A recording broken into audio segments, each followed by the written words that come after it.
ආනන්තලයක් දිගේ ලිස්සීමකින් තොරව පහළට පෙරලෙන වස්තුවක ආනන්තලය පාමුලදී චාලක ශක්ති දෙකක් පවතින මුළු ශක්තිය විදියට. එකක් තමයි ගුරුත්ව කේන්ද්‍රයට තියෙන ප්‍රවේගයට අදාළ රේඛීය චාලක ශක්තිය. ඒක භාගයයි mv වර්ග. දන්න? ඇයි එහෙම කියන්නේ? මෙතන තිබුණ ගුරුත්ව කේන්ද්‍රය මෙතනට ඇවිල්ලා. කියන්නේ ගුරුත්ව කේන්ද්‍රයට ප්‍රවේගයක් තියෙනවා. ඒ නිසා චාලක ශක්තිය භාගයයි mv වර්ග රේඛීය. ඒකම මේක භ්‍රමණය වෙමින් එන හින්දා භ්‍රමණ චාලක ශක්තියකුත් තියෙනවා. මේ තමයි මුළු චාලක ශක්තිය. ඕක මේ mgh ට සමානයි. ඒක මේකට අදාළ නැහැ. බෙදීම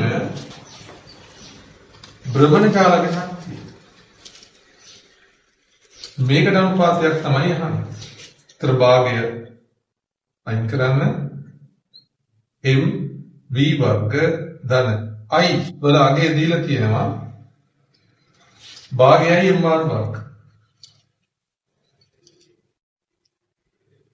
ඔමෙගා කියලා කියන්නේ v බෙදීම r. නම් ඒකේ වර්ගය. බෙදීම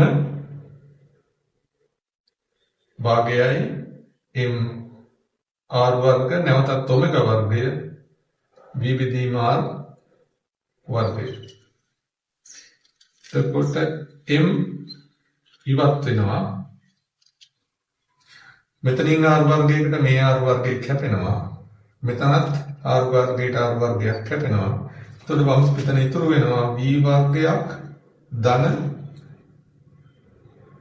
v වර්ගය බෙදීම දෙකක් යට v වර්ගය බෙදීම දෙකක්.